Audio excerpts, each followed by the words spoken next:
I made a faux pas. I did a whole recording, unwrapped all of my stuff to find out I hadn't hit record. Anyways, let's start off with some wine. I'm drinking Dimmersdale Reserve Collection Merlot Malbec from 2020. It's actually really good. Just opened it up. Um, I love blends. Did I ask me about all the different notes, etc.? All I know is that it tastes really good. That got a smoky taste to it. All right, so let's start with this was the box I originally showed you, which was full of a bunch of books that were in packages like this.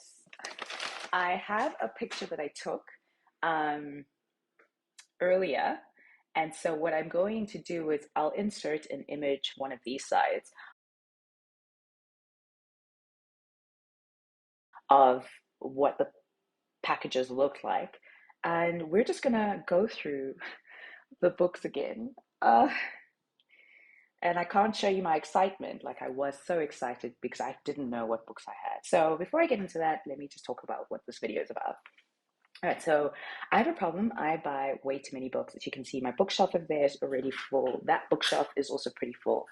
And you can see there's a huge pile over there. Inside that gray bag, there's some books. And I'm about to go through about another, I think I counted 20 books, 22 books, we'll see, that I purchased from this online bookstore. So there's this online bookstore or bookstore on Instagram, pre-loved bookstore called Johannesburg Pre-Loved Essay, I think.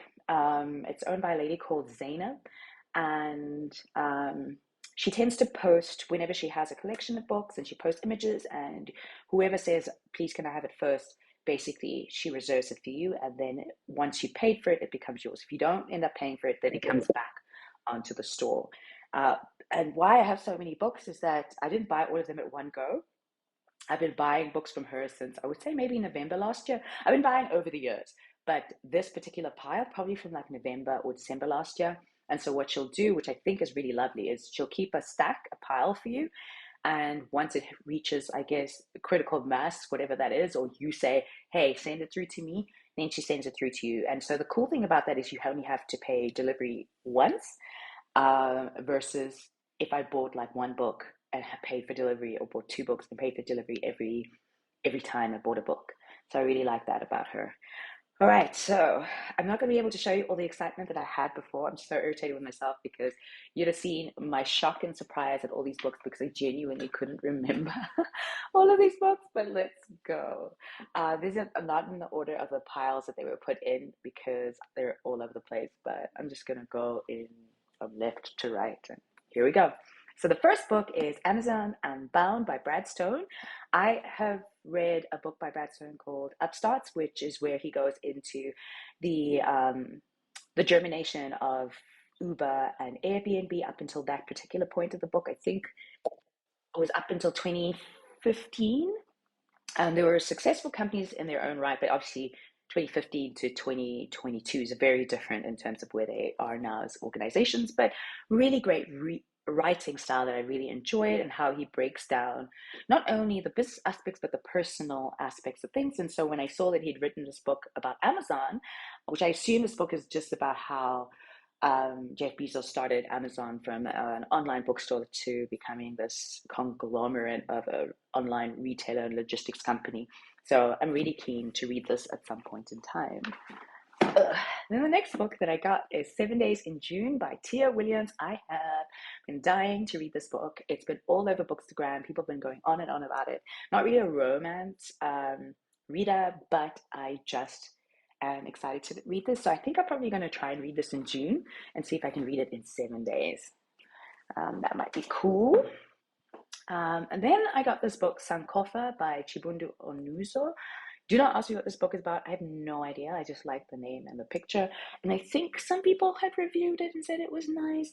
Genuinely don't know what this book's about, but keen to read it at some point in time. And then I got a whole section of George R. R. Martin's books. So there's A Dance with Dragons, 1, Dreams and Dust. There is A Storm of Swords, 1, Steel and Snow. A Storm of Swords 2, Blood and Gold. I don't know what numbers these books are. Um, so I have read a Game of Thrones, and I've watched the entire Game of Thrones series, and I loved the Game of Thrones series, except for maybe like season 7 and 8, where it became very obvious that George was not involved in the writing of that story. Um, so the only thing I know is that The Clash of Kings, I think, is book 2. But other than that, I have not read any of these books. So when I saw that they were there on sale, because like the pricing can be like from 30 rands to like 80 rands. I think the most I might have paid like 120 rands. But like this is a book that would typically go for like 300 plus rands in the bookstore. So for those of you who don't know what rands are, I think the rand dollar exchange rate is about 15. $1 is 15 rands. So to get to 30 rands, it's like $2. So it ranges from $2 to 60 dollars. No, I got that wrong. $6. Sorry. So it ranges from $2 to $6 the book. So it's a nice price. It's a really nice price. And then there's also a Game of Thrones, which I do own a copy of this, but it's like a paperback and it's like torn. So I'm excited to get a bigger version and a better version. And A Feast for Crows. And just to show you how crazy I am, like I've never read any of these books, well, except for Game of Thrones. But I saw this on sale and I bought it. Fire and Blood, which is like the prequel to this. And so I think it's important that I finally got the collection. And at some point in time, hopefully, I will read uh, that entire collection. And then I got An Abundance of Catherines by John Green. Now, why I got this book was because um, I happened to be having a conversation with my colleagues where one of my colleagues says he doesn't read fiction. He only reads nonfiction, and he's reading it. So I said, what do you enjoy? And we could find something in fiction that we could find it represented in fiction, and I'm sure we could get you into fiction. And so he said he likes something with maths. And so our other colleague who had read this book suggested An Abundance of Catherine. I'd never heard of this book before. And so I was like, okay, cool. Then that evening, and I kid you not, that evening of that conversation, this goes up. Zainab puts this up as one of the books for us to purchase. And so I was like, this is a sign, I have to get it. I don't know what this book is about. Genuinely have no idea. But I am keen to read it. And if I like it, I'm going to give it as a gift to my colleague, so I could get him into reading fiction.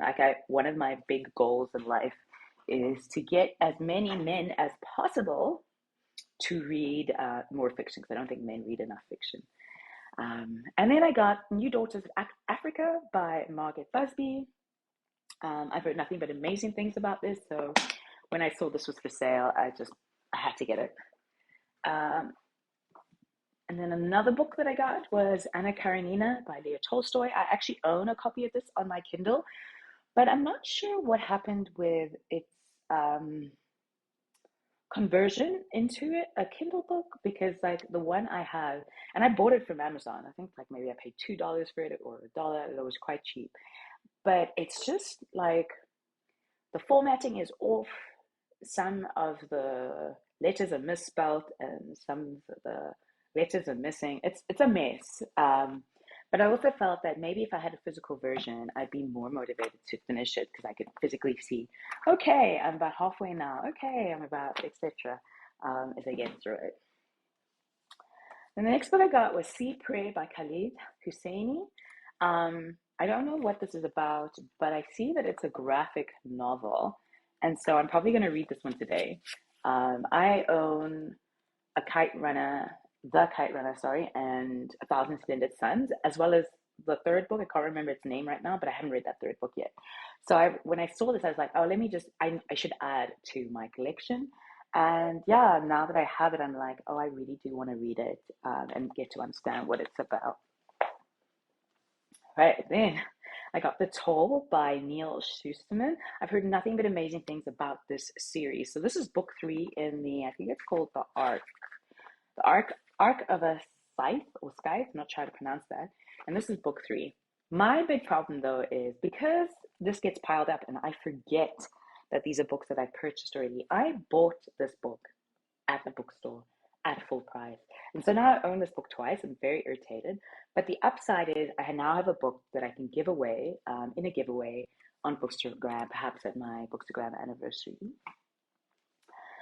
And then Zainab very kindly gave me Shoe Dog by Phil Knight. I have read this book 3 times already, but I have it on Audible. I do not have a physical version of it. So when she offered it to me as a gift, I was so elated and I said, thank you. It's like she knew that this was the book for me. So I'm very excited to try and read this again. I read it last year, so I don't know if I'll reread it this year. Perhaps I'll read it next year, but I absolutely loved this memoir by Phil Knight about his life and basically how Nike was formed. Brilliantly, brilliantly written book.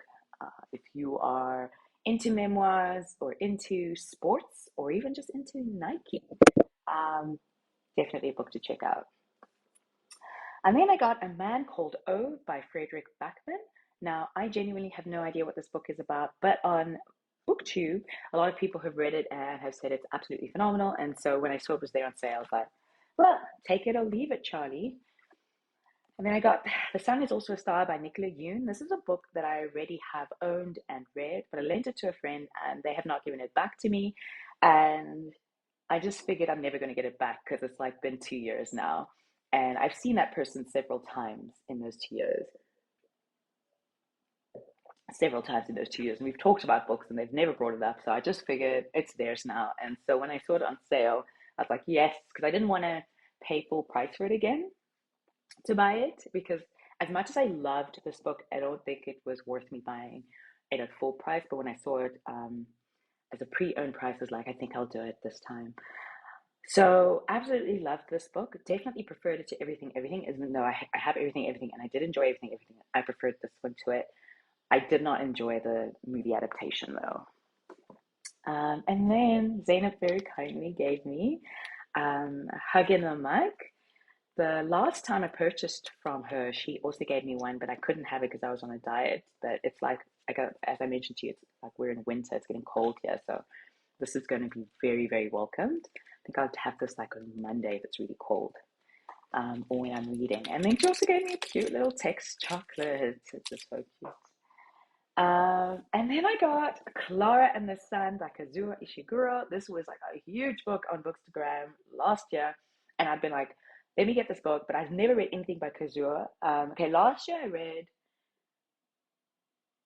I forgot its name now, but I will post an image of it somewhere around here when I am editing this.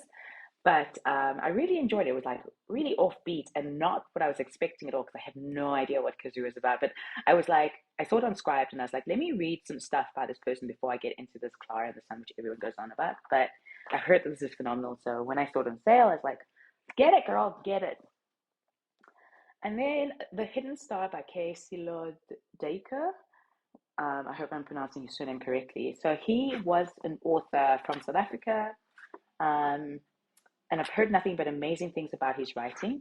He apparently has published very short stories and two other novels beyond this one, but he unfortunately passed away through suicide at a young age. And I think last year people were talking about him again. And so when I saw this book was up for sale, I was like, I gotta get it, gotta grab it. Um, then I got Susan Abulhawa, Against the Loveless World. Heard nothing but amazing things about this book on Bookstagram last year, and so when I saw it, I was like, "Get it, girl, get it!" Very grateful that I managed to get it. Then I got Infinite Country by Patricia Engel, or I don't know how she would pronounce it, but that's how you pronounce it in Afrikaans. And I sadly didn't remember that I'd pre-purchased this already from Zainab because I then purchased it on sale somewhere else. I have 2 copies of this one as well. And again, I will just have another book for a giveaway. That's what I have to remind myself of. And then the last book is Mornings in Jenin by Susan Abulhawa.